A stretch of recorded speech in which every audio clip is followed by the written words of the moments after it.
Good morning, good people. You know what it is? It's your boy M-I-Corleone.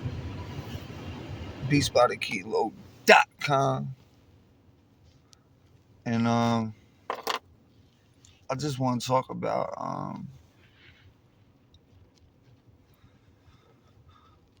being out here on a Sunday morning, being blessed. It's cold out.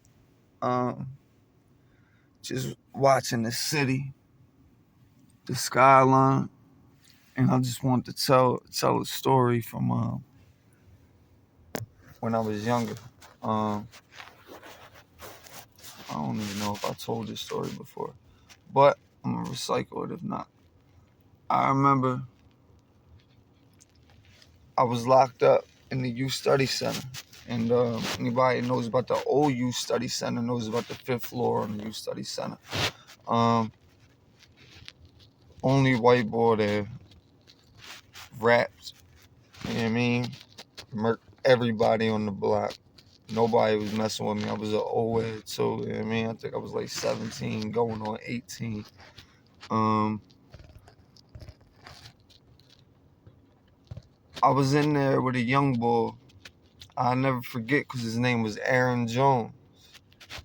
And in Philly, that name is legendary. And I don't know where he is today, but I'll never forget. I kicked it with him the whole time, and I didn't even know that I was going through withdrawal. As far as being in a cell at night and just like not being able to sleep and all that. People don't know, like, there ain't no clock in the cell, like, especially like in a situation like that when you're in a holding facility for juveniles. Like, themselves were crazy hit. That's why they knocked it down and rebuilt. They built a new one, and I'm talking about the old one that was on Pennsylvania Ave. I'm not talking about I'm talking about the only way that I knew what time it was, cause I'd be up all night just wondering, like, why do I feel like this? I didn't know I was going through withdrawal. I did not know I was going through. I was used to getting it. I was out there hustling, so I was taking perks every day. But I didn't know that that's what they came with. I didn't know that that's what the consequences were for the rewards I was getting from taking these pills. I didn't know, and in Philly, um, it's so crazy because, like, I already had got my high school diploma from St. Gabe's, and that's another lockup facility. And I was there, and I was still on juvenile probation. So now I'm old. I'm 18. I think I'm 18 at the time. I think that's why they didn't send me to no CBDS. And CBDS is like, for those that don't know, in Philly, they send people out to different holding facilities, St. Gabe's, whatever. St. Gabe's got all of them mostly got a CBDS. St. Michael's, whatever, whoever, whatever. So, back to what I was saying, you pretty much in Philly, the judge got control of you until you're 21, even when you're in the juvenile system. Like, and Judge Doherty, Kevin Doherty, um, I hated him for the longest time. The longest time, I hated that man. But I realized later on in life that it wasn't for him, I wouldn't have my high school diploma. I stopped going to high school 8th grade, I was already dropped out. I think I went to high school a couple times in 9th grade. I got kicked out of the one high school I was in. So I wound up walking with De La Salle. Anybody knows De La Salle, that's the worst school in Philly. But it still is better than St. Gabe's because St. Gabe's is a lockup. So I graduated from St. Gabe's when I was did little 9 to 12 months. That's when my celly was A Reezy, the general. You know what I mean? R.I.P. Salute. Um, that's when he was my celly over there on Alpha Unit, and that's when I'm telling you, like people don't know, like I'm gonna have to get some people that was there, man. R.I.P. Block. Um, who else? R. Who else? R.I.P. A Reezy. You know what I mean, of course. But matter of fact, I did see somebody that I knew, but he came later on. Me and A Reezy, we came around the same time. Got released. He got released like 2 weeks before me. I remember I was salty about that because he got in the class to graduate before me. It was a class to graduate, and he got in that joint before me. I remember I was salty about that. It was only like 2 weeks, but I was still salty because I had to get a new bunkie.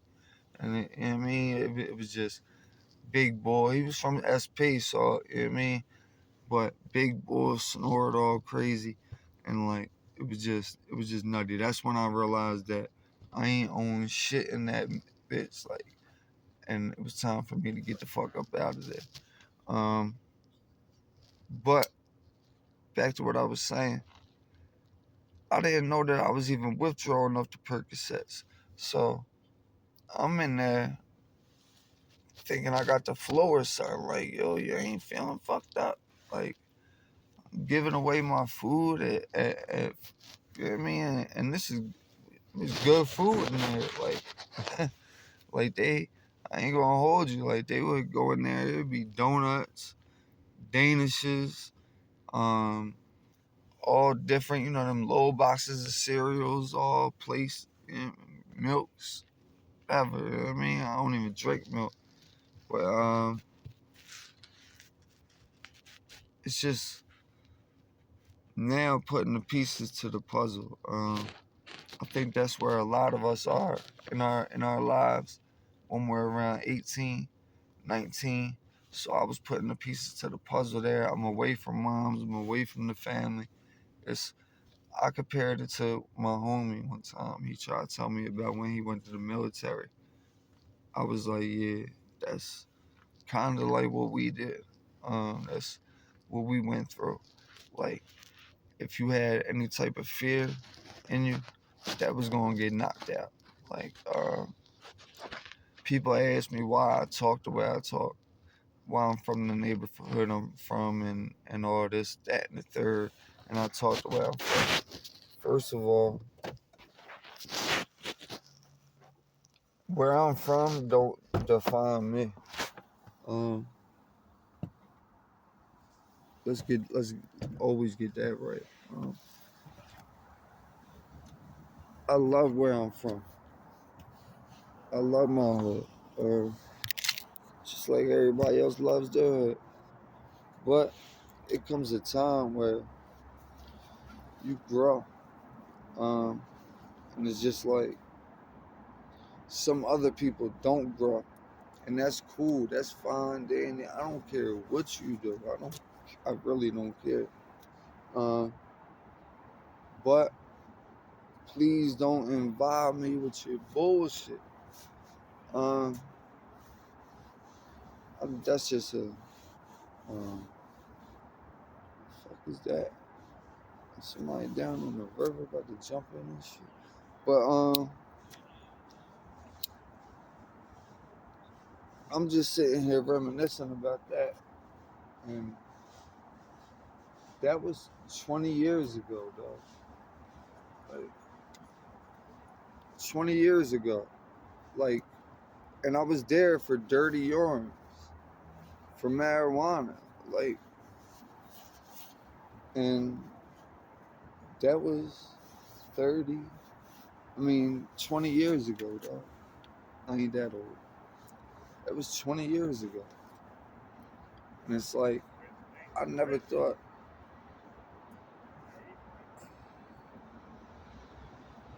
I'd live to make it this long. And still somehow, some way, how do I explain my feelings? At times I'm ashamed of my story, and at other times I feel like it needs to be told. If that makes any kind of sense to anybody. I'm in the whip, and you smoke, you start thinking, and I start to think like, damn, I paid $500 to cover up my eyes. Like, that's crazy. But that's the era we live in, I guess. It's like,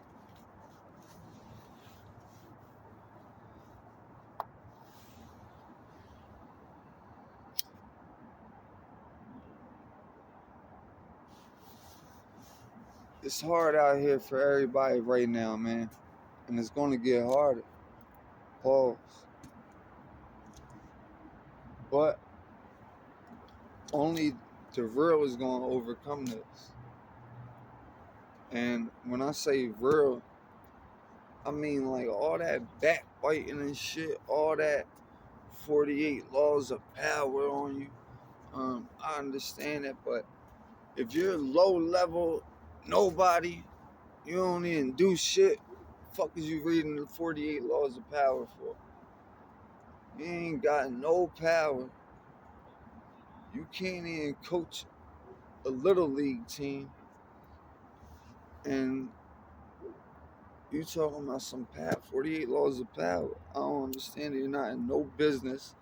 You wouldn't put yourself in a business situation because you would never put yourself out there like that because you're scared of who you really are. Let's face it. That's why you talk about everybody else. And it's like, I don't gotta be ashamed of my story. I tell my story. You go back to all the Strictly Facts vlogs, the first post that I put up on this YouTube. That's what it is. Like me telling my story. I don't have to be ashamed of my story. But look where I'm at today and look where you're at today. Let's do that math. So you could talk until you're red in the face or until you're purple in the face or until you're white in the face, whatever skin color you are. But look where you're at today and look what you made it through. Look how you got there. Let's just be real. Look how you got there. Because I got here the hard way. Nothing, I promise you, nothing was given to me. Nothing.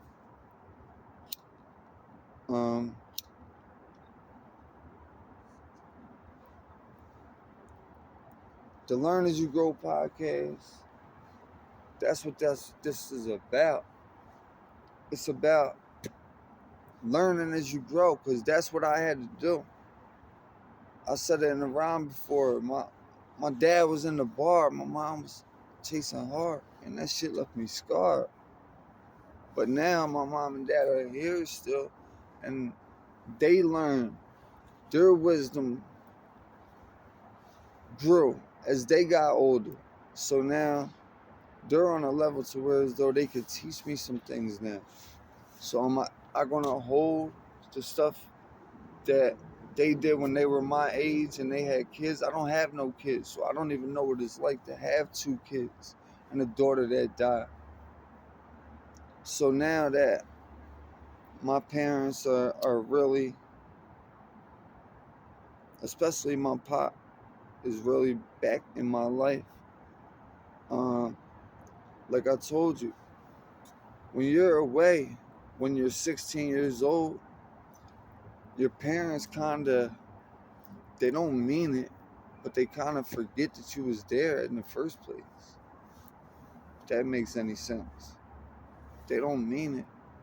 But like they were living their lives while you were away for these 12 months, for this year. 365 days. They say it takes 21 days to start a habit. Now I say all this to say I came home from that bit and my whole family was getting high. My dad was drinking liquor. That's a drug. It is what it is. Be mad. Don't blame me. Blame whoever made it. Blame Joe Kendall. I don't know. Shout out to Joe. R.I.P.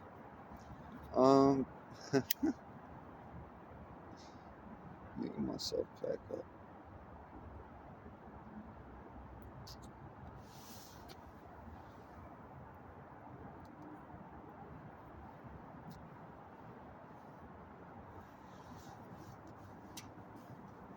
Seriously though,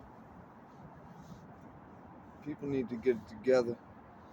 Focus on themselves. Focus on doing what they gotta do for their own health, for their own lives.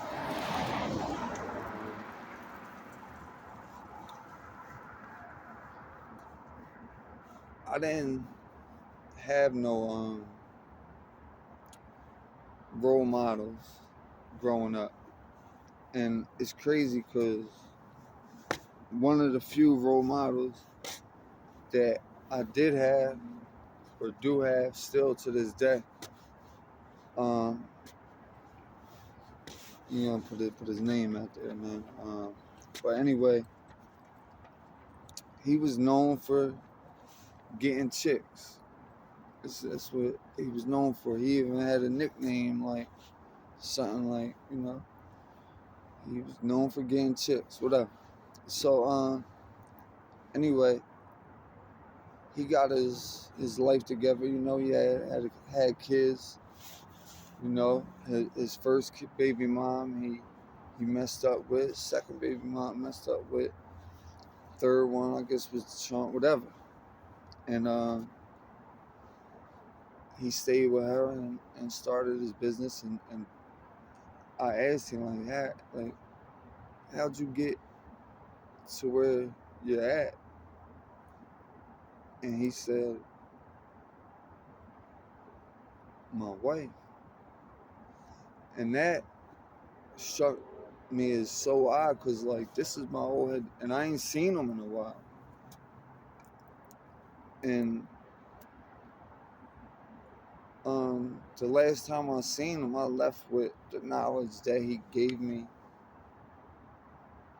when I was 17. Now we're doubling back. And I guess everything he learned was wrong too. So he's learning as he grows. So that's why I called it the Learn As You Grow podcast, because we're all just learning as we grow, right? Ain't that what we're doing? And it's a lot going on in my life right now, man. But I'm gonna get through it.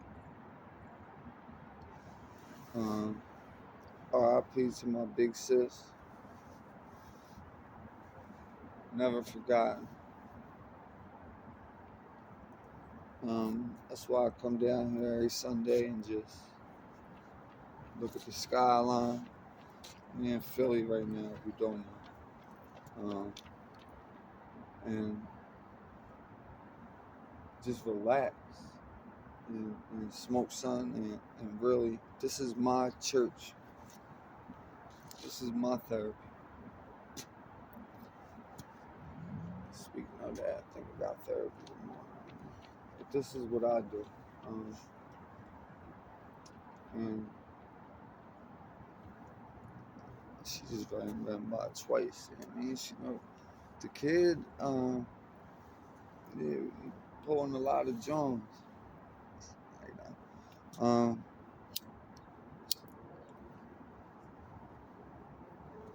run by me again. She might have to stop.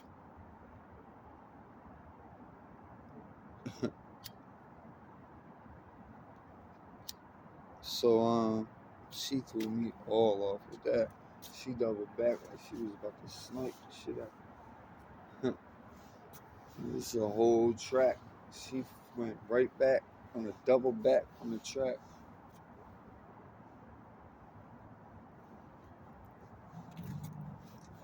Anyway, what the fuck was that about?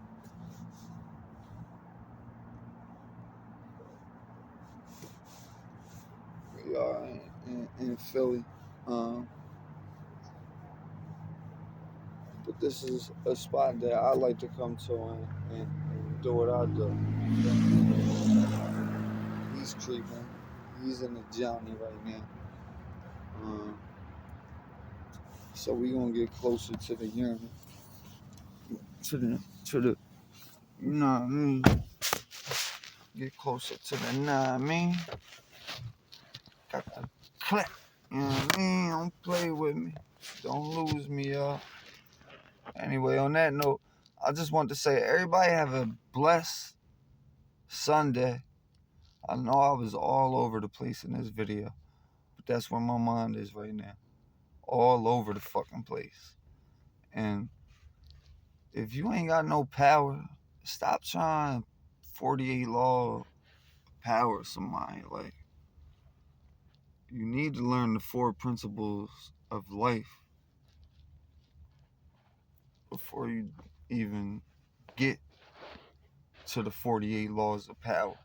There's levels and degrees to this whole new shit.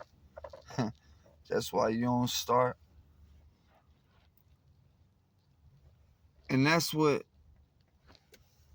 that whole Illuminati stuff, that's what got these young boys thinking like, oh, I just need to do this to get put in position. And then they talk about, they throw in the gay stuff and all that. And it's like, what? Like, now you're being a little bit crazy. Cause you'll put it as to where as though like men are like predators if they're in a position of power.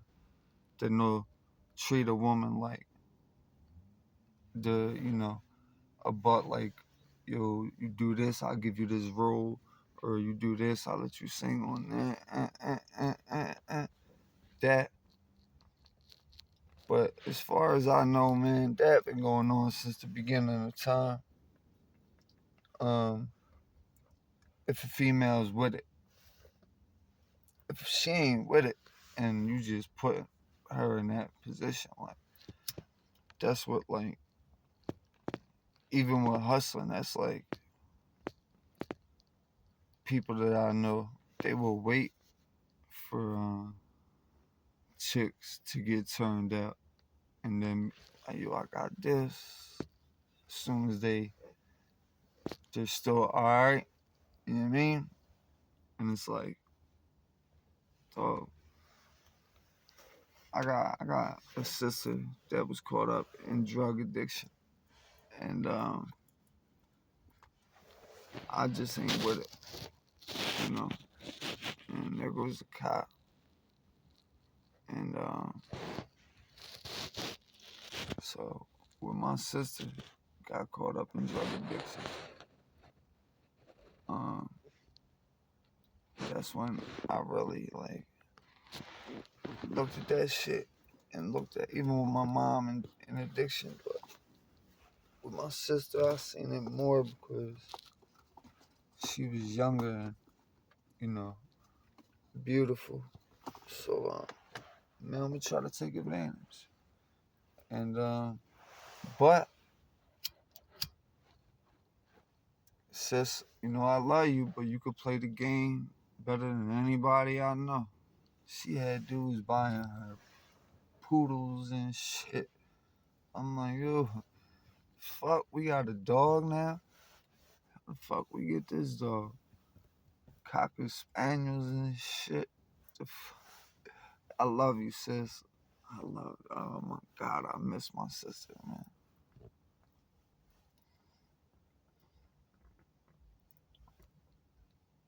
But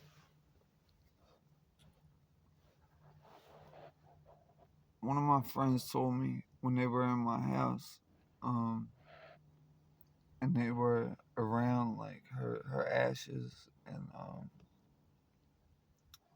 the little setup that we have for in the house, and she was just like, "Yo, I meant to tell you, like, cause I was upstairs, getting ready or whatever, and she was downstairs, and she didn't get a chance to say what she was gonna say, but she said it to me the other day, and it was just like, dang." She was like, "Yo, I felt your sister's spirit in there," and I was just like, "Damn, man." Um, dang,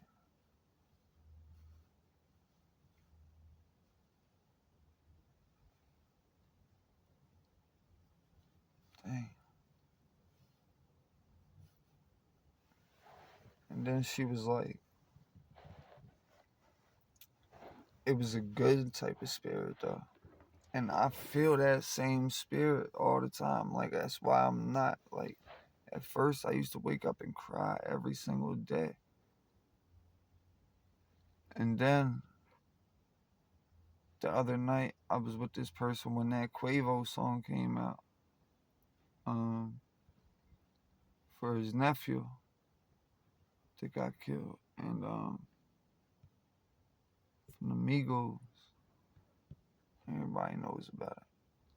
Um, and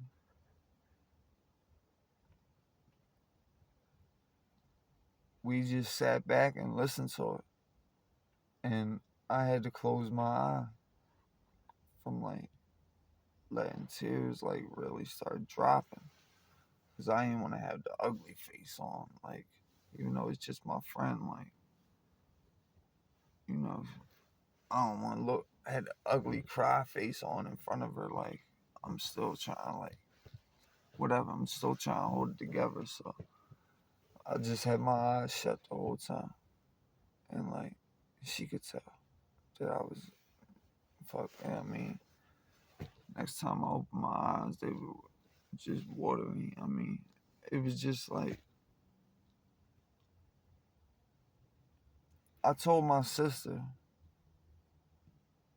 probably like a week before she passed that we got into an argument, and she was using or whatever, and I told her that I would write a song for her if she passed. Like, I'm like, whatever is your life, like, I'm telling you what goes on out there. Like, trying to tell her what goes on out there. All this stimulus money people were getting and everything. It was about to end. It was about to be. She passed on August 18th, and the stimulus checks were about to be over in like 2 or 3 more weeks, depending on where you were at with it. And that's where she was at with it. And then it was check day, Thursday. Everybody got their check, so it was like the first of the month in Kensington, Philadelphia. I mean, if you know, you know. Um, there was so much money to be made during that time that it was just like ridiculous. It was like the first of the month every 2 weeks. But still eating off that.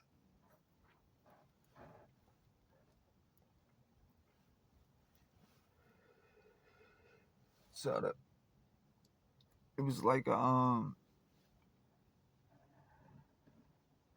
don't even know how to explain it, but it was like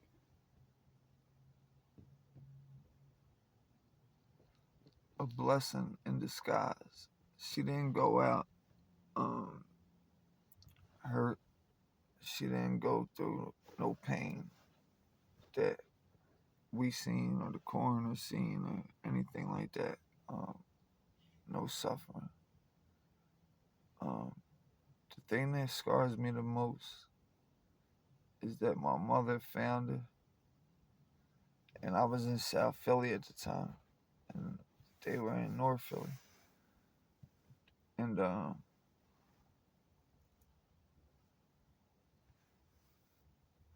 pull up to the house, and mom's is there by herself, and it's just like she's gone. Like I'm crying. I felt like I got shot when my mom told me. Like now I'm on the expressway driving to North Philly, like crying, just like trying to get in touch with my pop. He was on the beach. I'm dialing and dialing. One of his friends answered and was like, "Hold up, he was in the ocean or something." Like it was just crazy, man. When my friend told me that the other night, it just assured me that she's at peace because I believe that um higher powers use people, places, and things as vessels to show you things. It's like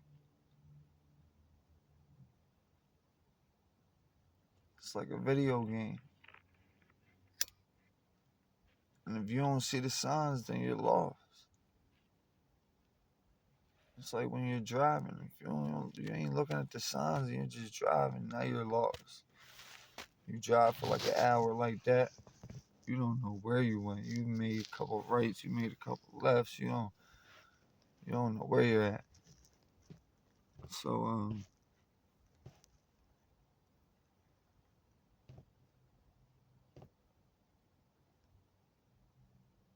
this all happened at a time where I'm trying to better myself, and it happened in like the beginning stages of that. Um, I had the studio. I just got um, I started um, I started leasing out the studio over there on Market Street and outsourcing that, um, and just doing my thing. And that hit me like a 12 gauge shotgun up close. R.I.P. my Uncle Franny, my Uncle Rabbit. R.I.P. He got killed with a 12 gauge shotgun. It's my mom's brother. And my mom found him when she was 13. And my mom had to go tell. She ain't find him, but she had to. She was there. She had to.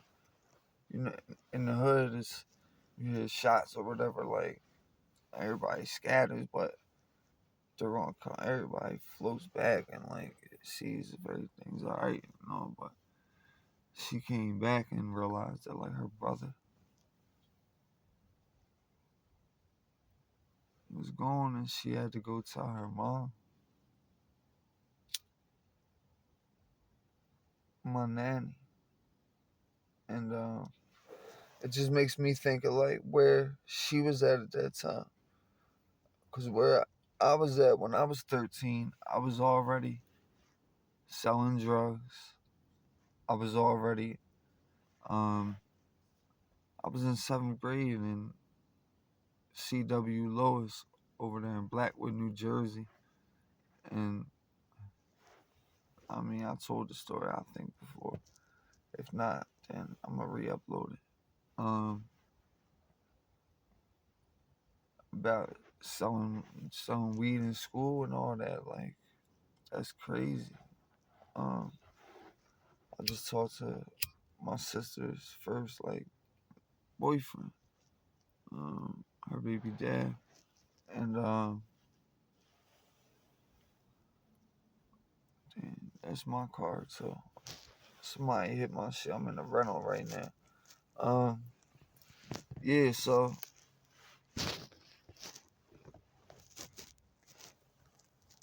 it's just good to know that and the vessel it came through was through positive vibes from my sister. Like, this person, you could tell, never had no negative vibes towards my sister, and she's cool with some of my sister's best friends since childhood that know a lot. Um, just best friends since childhood, and long oldest friend, I guess you could say.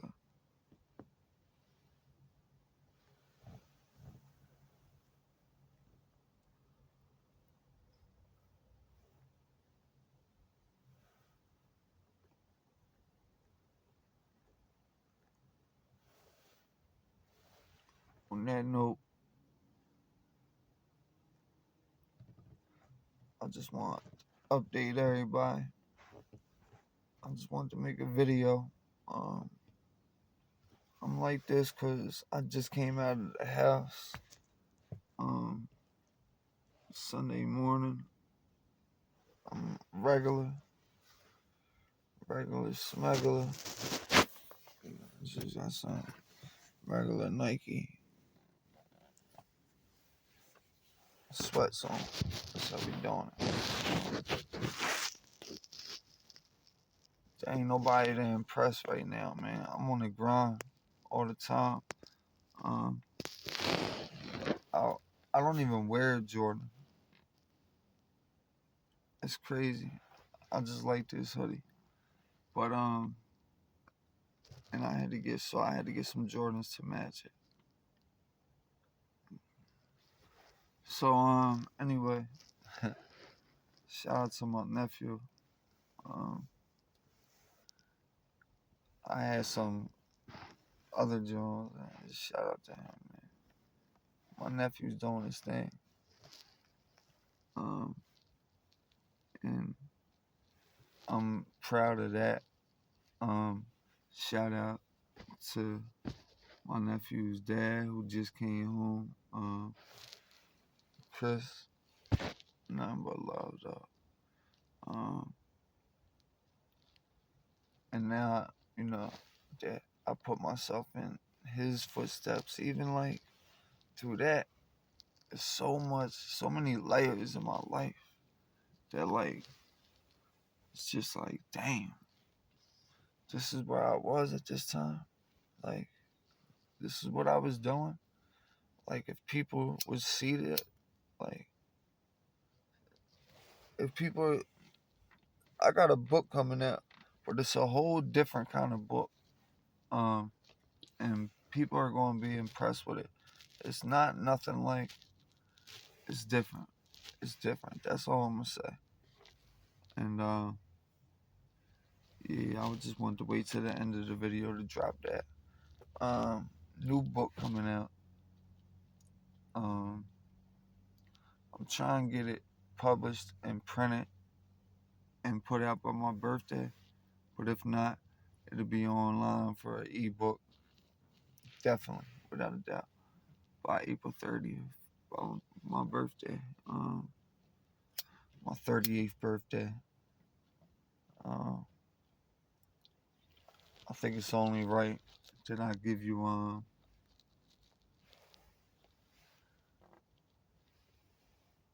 the 38 years of me.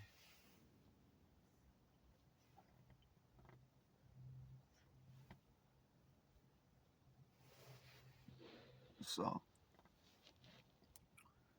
keep on studying the 48 laws of power before you study the 4 principles and the 12 jewels of life and all this. Like you gotta study, man. You gotta learn math before you learn algebra. You have to. And it's like that chick just walked by again with her dude, I think. Now that's even weird. On some walking shit. What the fuck is going on out here?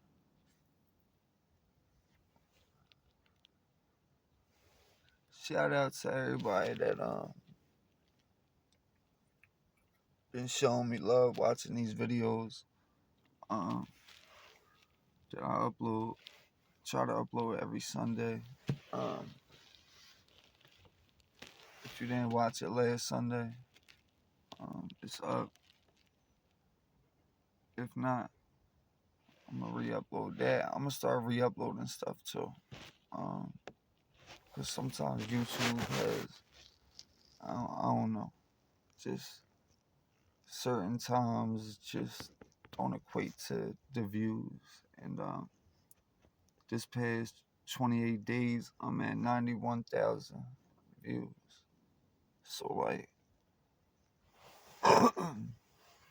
the amount of subscribers that I had, just it keeps on shifting, and it's like either somebody's playing with me, and it's like, how is it going down 25? Like, who, like, what the fuck is going on right over here? Like,